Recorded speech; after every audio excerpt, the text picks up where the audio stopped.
Hello students, एक बार फिर से आप सभी का मैं शैलेंद्र प्रताप सिंह अपने चैनल आराध्या कैरियर इंस्टीट्यूट में स्वागत करता हूं। और आज हम लोग बहुत ही मज़ेदार टॉपिक सिंथेसिस पढ़ने जा रहे हैं। जिस सिंथेसिस टॉपिक में आपको ये बताया जाएगा कि किस प्रकार से दो अलग अलग प्रकार के या एक ही प्रकार के सेंटेंसेस को जोड़ करके एक नया कंप्लीट सेंस वाला सेंटेंस तैयार कर दिया जाता है। तो देखिए, सिंथेसिस का मतलब क्या है। सबसे पहले हम ये समझते हैं कि सिंथेसिस क्या है और सिंथेसिस का मतलब क्या है। तो सिंथेसिस क्या है और सिंथेसिस के मतलब को समझने के लिए सबसे पहले हम लोग एक एग्जांपल लेते हैं। जैसे कि एक टेलर, एक जो हमारा टेलर होता है वो विभिन्न प्रकार के कपड़ों को कट करता है और कट करने के बाद में एक ऐसी शर्ट बना करके तैयार कर देता है। तो अलग अलग प्रकार के हिस्से हैं इसमें और उन सब को जोड़ करके एक अच्छी सी शर्ट तैयार कर देता है। उसी प्रकार से सिंथेसिस में हमें अलग अलग प्रकार के सेंटेंसेस को ऐड करना होता है और उनको एक कंप्लीट मीनिंगफुल सेंटेंस का निर्माण करना होता है। तो देखिए, सिंथेसिस का मतलब है to combine two or more than two different types of sentence in a meaningful sentence is synthesis. अभी तक आप लोगों ने ये पढ़ा कि सिंथेसिस में यहां पर हमें तीन प्रकार के 3 टाइप्स के सेंटेंस दिए जाएंगे, लेकिन अभी तक आपने पढ़ा कि सेंटेंस 5 टाइप्स के होते हैं। तो अकॉर्डिंग टू सेंस के अकॉर्डिंग हमारे जो सेंटेंस होते हैं वो 5 टाइप्स के होते हैं: असर्टिव, इंटेरोगेटिव, इंपरेटिव, ऑब्जेक्टिव और exclamatory. But according to structure के अकॉर्डिंग हमारे जो सेंटेंस होते हैं वो 3 टाइप्स के होते हैं। कौन कौन से होते हैं? सिंपल सेंटेंस, कॉम्प्लेक्स सेंटेंस और कंपाउंड सेंटेंस। सिंपल सेंटेंस क्या है? सिंपल सेंटेंस आपका एक ऐसा सेंटेंस है जिसमें आपको सब्जेक्ट मिलेगी, हेल्पिंग वर्ब मिलेगी, एक फिनिट वर्ब मिलेगी। कौन सी वर्ब मिलेगी आपको? तो स्टूडेंट्स, यहां पर आपको एक फिनिट वर्ब मिलेगी। जो फिनिट वर्ब के बारे में हम लोग अभी डिस्कस करेंगे। कॉम्प्लेक्स सेंटेंस आपका ऐसा सेंटेंस होता है जिसमें आपको एक प्रिंसिपल क्लॉज मिलेगी और एक सबऑर्डिनेट क्लॉज मिलेगी। कंपाउंड सेंटेंस ऐसा सेंटेंस होता है जिसमें आपको एक प्रिंसिपल क्लॉज मिलेगी और एक कोऑर्डिनेट क्लॉज मिलेगी। तो स्टूडेंट्स, ये आपको समझ में आ गया कि सिंथेसिस क्या है। सिंथेसिस का मतलब है 2 या 2 से अधिक अलग अलग प्रकार के सेंटेंसेस को मिला करके एक मीनिंगफुल सेंटेंस तैयार कर देना ही सिंथेसिस कहलाता है। सिंथेसिस में स्ट्रक्चर के अकॉर्डिंग हमारे जो सेंटेंस हैं उन्हें 3 टाइप्स में डिवाइड किया गया है। पहला है आपका सिंपल सेंटेंस, दूसरा है आपका कॉम्प्लेक्स सेंटेंस, तीसरा है आपका कंपाउंड सेंटेंस। तो सिंपल सेंटेंस ऐसा सेंटेंस होता है जिसमें सब्जेक्ट भी है, हेल्पिंग वर्ब भी है और एक फिनिट वर्ब होती है। कॉम्प्लेक्स सेंटेंस ऐसा सेंटेंस जिसमें प्रिंसिपल क्लॉज होती है, सबऑर्डिनेट क्लॉज होती है। कंपाउंड सेंटेंस ऐसा सेंटेंस होता है जिसमें एक प्रिंसिपल क्लॉज होती है और एक कोऑर्डिनेटिंग कंजक्शंस वाली कोऑर्डिनेट क्लॉज होती है। तो स्टूडेंट्स, यहां तक आपको क्लियर हो गया है। इसके बाद में अब हम लोग बात करते हैं, यहां पर एक वर्ड आपने देखा कि यहां पर एक वर्ड आपके सामने आया है स्टूडेंट्स, फिनिट वर्ब। कि फिनिट वर्ब क्या होती है? तो फिनिट वर्ब का मतलब होता है the verb that change according to number of subject and its tense. यानी कि ऐसी वर्ब, फिनिट वर्ब आपकी ऐसी वर्ब होती है जो एक सेंटेंस में आने वाले सब्जेक्ट के अकॉर्डिंग चेंज हो जाती है या एक सेंटेंस का जो टेंस होता है उसके अकॉर्डिंग चेंज हो जाती है। तो आइए देखते हैं कुछ एग्जांपल्स कि कौन सी फिनिट वर्ब है, कौन सी हमारी नॉन फिनिट्स है और किस प्रकार से हम यहाँ पर 2 या 2 से अधिक सेंटेंसेस को मिला करके एक मीनिंगफुल सेंस का सेंटेंस तैयार करते हैं। देखिए स्टूडेंट्स, अब बात करते हैं हम लोग फिनिट वर्ब की। तो फिनिट वर्ब के बारे में यहाँ पर आपके सामने कुछ एग्जाम्पल्स राइट किए जा रहे हैं जिन्हें आपको ध्यान से देखना है कि फिनिट वर्ब कैसे कैसे चेंज होती है और क्या आपकी फिनिट वर्ब होती है। तो देखिए, जैसे सबसे पहला लिखा हुआ है, आई एम टीचिंग इंग्लिश। दूसरा मैंने लिखा I have eaten the food. तीसरा मैंने लिखा है आई शैल ईट द फूड। तीसरा लिखा हुआ है ही टीच इंग्लिश। तो देखिए यहां पर स्टूडेंट्स आपको मैंने 2 फिनिट वर्ब्स दिए हैं। पहली फिनिट वर्ब है आपकी टीचिंग और दूसरी फिनिट वर्ब है आपकी ईटन। तो यहां पर आप देखेंगे कि यहां पर आई के अकॉर्डिंग आपने जो टीच मेन वर्ब यूज की थी वो यहां पर एम के अकॉर्डिंग ING फॉर्म में चेंज हो गई।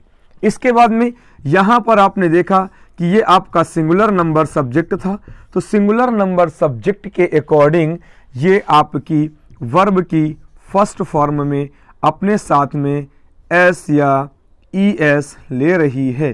तो ये देखिए यहाँ पर ING फॉर्म में चेंज हो गई और यहाँ पर ये वर्ब की फर्स्ट फॉर्म में S या ES ले रही है। या इसी को दूसरे रूप में हम लिख सकते हैं ही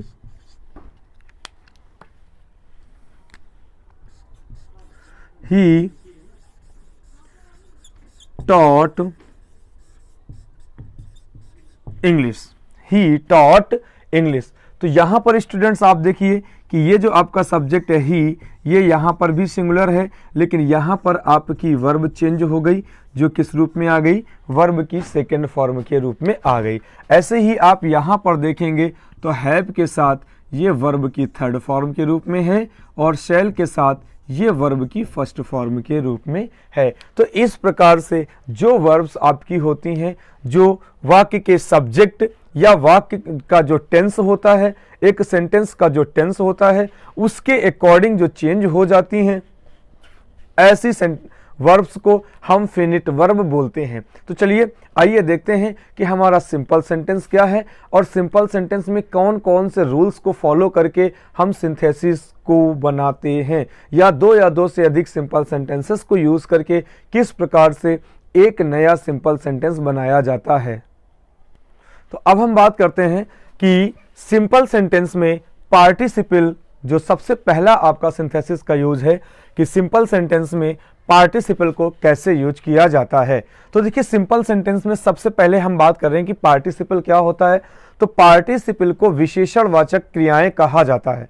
पार्टिसिपल को विशेषणवाचक क्रियाएं कहा जाता है और ऐसी जो पार्टिसिपल्स की वर्ब्स होती हैं, ये वर्ब्स आपकी वर्ब के रूप में और एक एडजेक्टिव के रूप में वर्क करती हैं। अब क्वेश्चन आया कि ये वर्ब के रूप में कैसे वर्क करती हैं और एडजेक्टिव के रूप में वर्क कैसे करती हैं। तो देखिए जब ये वर्ब के रूप में वर्क करती हैं तो ये एडवर्ब के रूप में वर्ब को मॉडिफाई करती हैं, और जब ये एडजेक्टिव के रूप में वर्क करती हैं तो जिस सेंटेंस में ये यूज की जाती हैं वो उसमें आने वाले नाउन या प्रोनाउन को क्वालिफाई करती हैं। तो आइए देखते हैं कि हमारे पार्टिसिपल को कितने टाइप्स में डिवाइड किया गया है और पार्टिसिपल्स को कितने टाइप्स में डिवाइड करने के साथ साथ में हमारे पार्टिसिपल्स में कौन कौन से रूल्स अप्लाई होते हैं।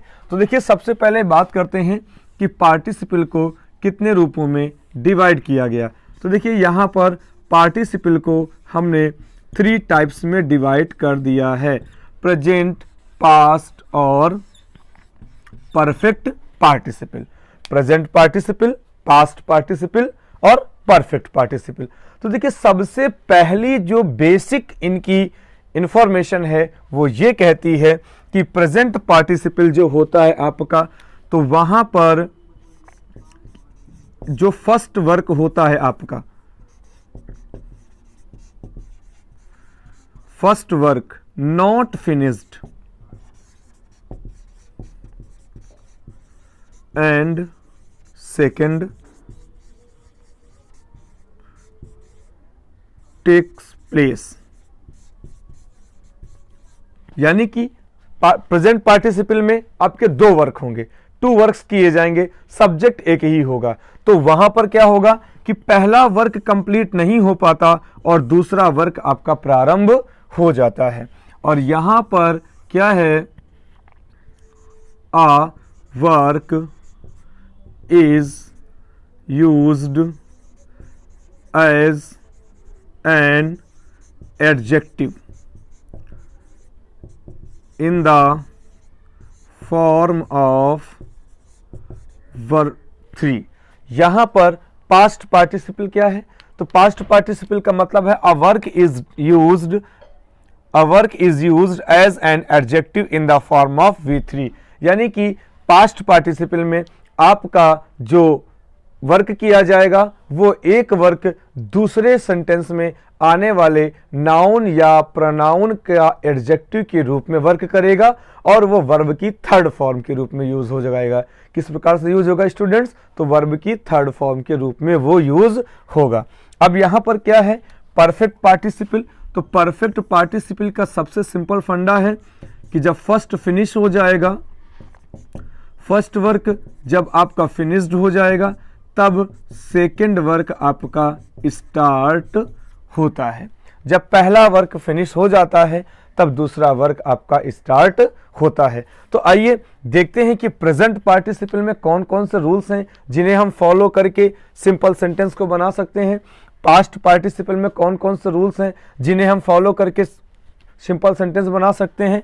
परफेक्ट पार्टिसिपल में ऐसे कौन कौन से रूल्स हैं जिन्हें पढ़ करके हम सिंपल सेंटेंस बना सकते हैं। बहुत ही मजा आने वाला है इस टॉपिक में। बस आपको केवल थोड़ा सा दिल और दिमाग खोल करके रखना है और बहुत ही अच्छे से इसको पढ़ना है। बहुत ही अच्छे अच्छे एग्जांपल्स के साथ में ये टॉपिक आपके सामने इलस्ट्रेट किया जाएगा। तो चलिए देखते हैं प्रेजेंट पार्टिसिपल। तो अब सबसे पहले हम बात करते हैं कि प्रेजेंट पार्टिसिपल क्या होता है। तो देखिए, प्रेजेंट पार्टिसिपल आपका एक ऐसा पार्टिसिपल होता है जहां पर जो वर्क किया जाता है उस वर्क की बेसिक क्वालिटी ये होती है, एडजेक्टिव के फॉर्म ये होता है कि वहां पर एक वर्क आपका फिनिश नहीं हो पाता है और दूसरा वर्क प्रारंभ हो जाता है, दूसरा वर्क स्टार्ट हो जाता है। और दोनों वर्क्स के बीच में जो टाइम का डिफरेंस होता है वो लगभग शून्य माना जाता है। क्या माना जाता है? शून्य माना जाता है। जैसे एग्जाम्पल के तौर पर मैं कह दूं कि मैंने एक सर्प को देखा और मैं चिल्लाने लगा, तो सर्प को देखने और चिल्लाने के बीच में समय का अंतर बहुत ही कम होता है। सर्प को देखने और हमारे मुख से चीख निकलने के बीच में जो हमारा टाइम का डिस्टेंस होगा, जो टाइम हमारा होगा, जो टाइम आपका लिया जाएगा वो अत्यंत कम होगा, लगभग जीरो के बराबर माना जाएगा। ऐसा ही एक दूसरा एग्जाम्पल हम देखते हैं कि और इसमें क्या है कि आपकी जो प्रेजेंट पार्टिसिपल है तो प्रेजेंट पार्टिसिपल में हुए, ते हुए या हो करके या से आदि शब्द निकलते हैं जब वाक्य को जोड़ा जाता है, या देखते ही का भी सेंस निकलता है जब हम वाक्यों को जोड़ते हैं। तो आइए देखते हैं कि प्रेजेंट पार्टिसिपल को कैसे चेंज किया जाता है। देखिए, बात करते हैं प्रेजेंट पार्टिसिपल की कि किस प्रकार से हम प्रेजेंट पार्टिसिपल को एक सिंपल सेंटेंस में दो या दो से अधिक सिंपल सेंटेंसेस को लेकर के एक प्रेजेंट पार्टिसिपल के द्वारा कैसे चेंज करते हैं। तो देखिए, प्रेजेंट पार्टिसिपल का जो आपका सबसे पहला रूल है वो ये कहता है कि यदि टू वर्क्स हैं और उन टू वर्क्स में जो आपका सब्जेक्ट है वो क्या है? सेम है। सब्जेक्ट क्या है आपका? सेम है। यदि दो कार्य किए जा रहे हैं और दोनों का सब्जेक्ट सेम है तो उस कंडीशन में हम क्या करते हैं? यहां पर फर्स्ट वर्क और इस फर्स्ट वर्क को हम आईएनजी में चेंज कर देते हैं, प्लस जो हमारा सेकंड वर्क होता है उसे राइट कर दिया जाता है। जैसे एग्जाम्पल के तौर पे हम देखते हैं, आई saw uh tiger, I started crying. I saw uh tiger, I started crying. तो इसका मतलब कि मैंने एक बाघ को देखा, आई स्टार्टेड क्राइंग, और मैं चिल्लाने लगा। तो अभी देखिए, बाघ को देखने का वर्क हो रहा है और दूसरा वर्क स्टार्ट हो गया। तो बाघ के देखने और चिल्लाने के बीच में समय का जो अंतर होगा, डिफरेंस होगा, वो कितना होगा? लगभग 1 सेकंड होगा या 1 सेकंड भी नहीं होगा। तो ऐसे सेंटेंस में देखिए ये आपका पहला वर्ग है और ये आपका दूसरा वर्ग है। तो पहले वर्ग और दूसरे वर्ग को जब चेंज करेंगे, अब इन देखिए यहां पर भी एक आपकी फिनिट वर्ब यूज की गई है और यहां पर भी आपकी एक फिनिट वर्ब यूज की गई है। तो अब इन फिनिट वर्ब्स से हमें यह समझ में आ गया कि ये हमारे दो सिंपल सेंटेंस हैं और इन दोनों सिंपल सेंटेंस को यूज करके हमें एक नया सिंपल सेंटेंस बनाना है। तो ऐसे सेंटेंसेस को बनाने के लिए हम क्या करेंगे, सबसे पहले आइडेंटिफाई करेंगे कि क्या इन दोनों का जो हमारा सब्जेक्ट है वो सेम है या नहीं। तो देखिए दोनों का सब्जेक्ट यहां पर आपको सेम दिया जा रहा है। तो जो पहला वर्ग है वो क्या है, सा अ टाइगर। पहला वर्ग है सा अ टाइगर, तो इसको हम आईएनजी फॉर्म में चेंज कर देंगे। तो क्या हो जाएगा, सीइंग अ टाइगर, कॉमा फिर सेकेंड वर्ग। सेकेंड वर्ग क्या है, आई स्टार्टेड क्राइंग। तो क्या कर देंगे, आई स्टार्टेड क्राइंग। इस प्रकार से आपका ये सिंपल सेंटेंस पार्टिसिपल के यूज से बनकर के तैयार हो जाता है। अब देखते हैं यहां पर सेकंड रूल आपका क्या कहता है और इस सेकंड रूल को हमें कैसे पार्टिसिपल के यूज करके चेंज करना है। तो देखिए इसके लिए जो हमारा रूल है वो ये कहता है कि जब एक सेंटेंस का जो ऑब्जेक्ट होता है वो दूसरे सेंटेंस में सब्जेक्ट को फॉर्म हो जाए, जब एक सेंटेंस का ऑब्जेक्ट दूसरे सेंटेंस में सब्जेक्ट बन जाए तो क्या करेंगे। देखिए जैसे लिखा हुआ है, आई saw a dog, it was barking. तो देखिए यहां पर स्टूडेंट्स आपके सामने क्या है, एक वाक्य का जो सब्जेक्ट है वो आई है और सेकंड सेंटेंस का सब्जेक्ट है वो क्या है, इट है। लेकिन मैंने क्या बताया कि जब एक सेंटेंस का ऑब्जेक्ट दूसरे सेंटेंस का सब्जेक्ट बन जाए, उस कंडीशन में उस सेंटेंस के सब्जेक्ट को और उसके साथ यूज की जाने वाली हेल्पिंग वर्ब को हटा दिया जाता है और जो दूसरी वर्ब होती है आपकी उसको पार्टिसिपल में चेंज करके राइट कर दिया जाता है। यानी कि इस सेंटेंस में इन दो चीजों को हम यूज नहीं करेंगे। तो इस प्रकार से आपका सेंटेंस क्या बन करके तैयार हो जाएगा, I saw a dog barking at him. I saw a dog barking at him। यहां पर स्टूडेंट्स हम at him भी ऐड कर लेते हैं। I saw a dog, मैंने कुत्ते को देखा, it was barking at him, वह उस पर भौंक रहा था। तो जब इसका सेंटेंस क्लियर हुआ तो क्या बना, मैंने एक डॉग को उस पर भौंकते हुए देखा। मैंने जो आपको सेंस बताया कि जब दो सिंपल सेंटेंस को पार्टिसिपल के द्वारा यूज करेंगे तो उनमें हुए शब्द आएगा। यहां पर क्या आ रहा है कि मैंने एक डॉग को उस पर भौंकते हुए देखा। तो ये था आपका प्रेजेंट पार्टिसिपल में चेंज, प्रेजेंट पार्टिसिपल के यूज से सिंपल सेंटेंस बनाने का रूल नंबर 2। अब हम लोग बात करते हैं कि रूल नंबर 3 क्या कहता है और रूल नंबर 3 में किस प्रकार से हम पार्टिसिपल में चेंज करते हैं। तो देखिए स्टूडेंट्स, रूल नंबर आपका जो 3 है वो ये कहता है कि जब एक सेंटेंस एज अ एडजेक्टिव हो, जब एक सेंटेंस में सब्जेक्ट के लिए एडजेक्टिव दिया जाए और दूसरे सेंटेंस में उसी एडजेक्टिव से हम अफेक्टेड होकर के कोई वर्क करते हैं तो उसके लिए हम सबसे पहले बीइंग का यूज करते हैं और बीइंग के साथ उस एडजेक्टिव को राइट कर देते हैं प्लस वर्क डन, जो वर्क किया जाता है उसे हम राइट करते हैं। कब राइट करते हैं, जब आपका एक सेंटेंस दिया जाएगा उसमें सब्जेक्ट के लिए जो भी आपका सब्जेक्ट होगा उस सब्जेक्ट की हम क्या करेंगे, एडजेक्टिव के रूप में यूज करेंगे। एडजेक्टिव दिया जाएगा सब्जेक्ट का और दूसरा जो सेंटेंस होगा उस सेंटेंस में जो वर्क किया जाएगा वो उस एडजेक्टिव से प्रभावित होकर के वर्क किया जाएगा।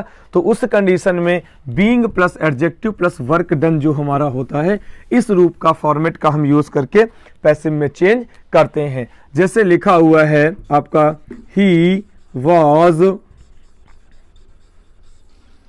हंग्री, ही टूक फूड, वह भूखा था उसने भोजन किया। वह भूखा था, उसने भोजन किया। तो देखिए यहां पर भूखा होना ये सब्जेक्ट ही के लिए एज एन एडजेक्टिव के रूप में यूज किया गया है। और यहां पर कह रहा है कि उसने भोजन किया। तो भोजन करना हंग्री से प्रेरित होने के बाद है कि जब हमें भूख लगेगी तभी हम भोजन करेंगे। तो यहां पर देखिए क्या दिया गया, एक सेंटेंस में आपको एडजेक्टिव दिया गया और दूसरे सेंटेंस में इस एडजेक्टिव से अफेक्टेड होकर के जो वर्क किया गया वो दिया गया। तो इस प्रकार से जो सेंटेंस आपका आता है तो कैसे यूज किया जाएगा, तो इसको हम सिंपल सेंटेंस बनाने के लिए क्या करेंगे, सबसे पहले बीइंग का यूज करेंगे। तो बीइंग हंग्री कॉमा, अब दूसरा वर्क क्या है, ही टूक फूड, ही टूक फूड, बीइंग हंग्री ही टूक फूड। इस प्रकार से ये सेंटेंस आपका बन करके तैयार हो गया। इसी का एक एग्जांपल और देखते हैं, जैसे लिखा हुआ है I was tired, I set down for rest. I was tired, I set down for rest. मैं थका हुआ था, मैं आराम करने के लिए बैठ गया। तो देखिए यहां पर थका होना ये आई के लिए एडजेक्टिव है और यहां पर बैठ जाना इस एडजेक्टिव से अफेक्टेड होकर के किया जाने वाला वर्क है। तो ऐसे सेंटेंसेस में क्या करेंगे हम, सबसे पहले बीइंग का यूज करेंगे। Being tired, I set down for rest. इस प्रकार से ये आपका प्रेजेंट पार्टिसिपल का थर्ड रोल भी कंप्लीट हो जाता है। अब बात करते हैं हम लोग पास्ट पार्टिसिपल की, कि पास्ट पार्टिसिपल क्या है और पास्ट पार्टिसिपल का यूज कैसे किया जाएगा। तो देखिए पास्ट पार्टिसिपल आपका ऐसा पार्टिसिपल होता है जिसमें एक जो वर्क होता है, इसमें 2 वर्क्स होते हैं, work number 1 plus work number 2। इनमें से कोई एक जो वर्क होता है वो ऑलरेडी फिनिश्ड होता है और वो वर्क आपका वर्ब की थर्ड फॉर्म के रूप में आता है। किस रूप में आता है स्टूडेंट्स, वर्ब की थर्ड फॉर्म के रूप में आता है। और जब इन दोनों को हम एक साथ ऐड करते हैं तो यहां पर आपको हुआ शब्द मिलता है। क्या शब्द मिलता है, हुआ शब्द मिलता है। जैसे लिखा हुआ है I found my purse, I lost it. I found my purse, I माने मैंने, फाउंड माने प्राप्त कर लिया, माई माने अपनी, पर्स माने पर्स। मैंने अपनी पर्स प्राप्त कर ली, आई लॉस्ट इट, मैंने इसे खो दिया था। तो देखिए यहां पर लॉस्ट जो है ये वर्ब की थर्ड फॉर्म के रूप में है और यहां पर फाउंड आपका वर्ब की सेकंड फॉर्म के रूप में दिया गया है। तो अब जब इन दोनों सेंटेंस को हम ऐड करेंगे तो क्या बना कि मैंने अपना खोया हुआ मैंने अपना खोया हुआ पर्स प्राप्त कर लिया। तो कैसे बनेगा, आई फाउंड माई लॉस्ट पर्स। इस प्रकार से आपका पास्ट पार्टिसिपल बन करके तैयार हो जाता है। अब बात करते हैं परफेक्ट पार्टिसिपल की। तो परफेक्ट पार्टिसिपल का मतलब है कि जहां पर एक वर्क कंप्लीट होने के बाद ही दूसरा वर्क स्टार्ट होता है। जैसे मैंने खाना खाया, मैं स्कूल चला गया। तो कॉमन सेंस के अकॉर्डिंग हम भोजन करने के बाद तब स्कूल के लिए जाएंगे। ऐसा तो नहीं है कि हम भोजन करते करते स्कूल जाएंगे। तो यानी कि जब एक वर्क फिनिश हो जाएगा तब दूसरा वर्क प्रारंभ किया जाएगा। तो इस प्रकार से अगर कोई सेंटेंस आपका एक्टिव फॉर्म में आता है तो वहां पर हैविंग प्लस वर्ब की थर्ड फॉर्म आती है, और अगर उसमें से कोई एक सेंटेंस पैसिव फॉर्म में आता है तो हैविंग बीन प्लस वर्ब की थर्ड फॉर्म आती है। जैसे एग्जाम्पल लिखा हुआ है, he came to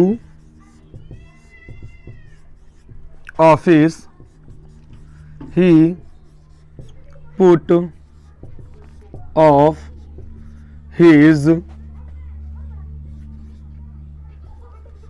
coat.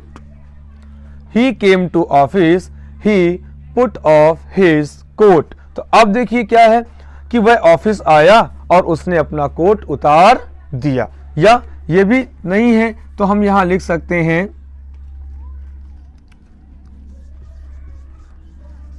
Jacket. He came to office, he put off his jacket. वह ऑफिस आया और उसने अपना जैकेट उतार दिया. तो यहां पर ऑफिस आने के बाद ये दूसरा वर्क कंप्लीट किया गया. जब एक वर्क फिनिश हो गया तब यहां पर दूसरा वर्क किया गया, और दोनों सेंटेंस आपको यहां पर एक्टिव की फॉर्म में मिल रहे हैं. तो यदि आपको इस प्रकार से मिलते हैं तो इनको बनाने का तरीका है, सबसे पहले हैविंग प्लस वर्ब की थर्ड फॉर्म. तो यहां पर वर्ब की थर्ड फॉर्म के रूप में कौन सा होगा? First work. कौन सा होगा? First work. जो वर्क पहले किया जाएगा उसे हम हैविंग के रूप में राइट करेंगे. तो क्या हो जाएगा? Having come to office, he put off his jacket. Perfect participle का और प्रेजेंट पार्टिसिपल का सबसे सिंपल फंडा यही है कि बेसिकली 99% दोनों जो सब्जेक्ट्स होते हैं, दोनों जो सेंटेंस होते हैं, उन दोनों में जो सब्जेक्ट्स होते हैं वो सेम होते हैं. यानी कि वह ऑफिस आएगा तो जैकेट भी वही उतारेगा. ऐसा नहीं है कि ऑफिस कोई व्यक्ति आ रहा है और जैकेट कोई दूसरा व्यक्ति आपका यहां पर उतार रहा है. या मैंने सर्प को देखा तो मैं ही चिल्लाऊंगा. ऐसा नहीं कि सर्प को मैं देख रहा हूं और चिल्लाने कोई दूसरा व्यक्ति लगेगा, चीखने कोई दूसरा व्यक्ति लगेगा. अब यहां पर एक्टिव का ये आपका एक फॉर्मेट था जो आपके सामने आ गया. अब बात करते हैं कि जब पैसिव के रूप में आपका सेंटेंस दिया जाएगा तो पैसिव के रूप में उस सेंटेंस को हम किस प्रकार से चेंज करते हैं. तो देखिए जैसे लिखा हुआ है, Vivek was punished. Vivek was punished. He left the class. विवेक को पनिश्ड किया गया, उसने क्लास छोड़ दी. तो जरा सोचिए कि पनिश किया गया तो पनिश किसी के द्वारा किया गया, यानी कि द्वारा पैसिव. और जब पैसिव आया तो हैविंग, बीइंग प्लस वर्ब की थर्ड फॉर्म, और ये वर्ब की थर्ड फॉर्म फर्स्ट वर्क की होगी, जो वर्क पहले किया जाएगा. तो यहां पर पहले दंडित किया जाएगा, फिर वो क्लास को छोड़ देगा. तो ऐसे सेंटेंसेस को बनाने के लिए हैविंग बीन पनिश्ड ही. अब यहां पर देखिए एक जगह पर विवेक लिखा हुआ है और एक जगह पर ही लिखा हुआ है. तो यहां पर ये जो विवेक है इसी विवेक के लिए ही लिखा गया है, इसलिए यहां पर स्टूडेंट्स हम लोग ही का यूज ना करके विवेक का यूज करेंगे. विवेक लेफ्ट द क्लास. तो ये था आज का पार्टिसिपल के यूज से दो या दो से अधिक सिंपल सेंटेंस को यूज करके एक नया सिंपल सेंटेंस तैयार करना. उम्मीद करता हूं स्टूडेंट्स कि आपको यह टॉपिक समझ में आ गया होगा. यदि स्टूडेंट्स आपको यह टॉपिक समझ में आ गया है तो आप हमारे वीडियोस को लाइक करें, हमारे चैनल को सब्सक्राइब करें और ज़्यादा से ज़्यादा अपने स्टूडेंट्स के बीच में इसे शेयर करें. मिलते हैं कल एक नए लेक्चर के साथ में, जिसमें हम लोग पढ़ेंगे यूज ऑफ इन्फिनेटिव की किस प्रकार से इन्फिनेटिव का यूज करके हम दो या दो से अधिक सिंपल सेंटेंसेस को एक नए सिंपल सेंटेंस में चेंज करते हैं. तब तक के लिए नमस्कार, जय हिंद.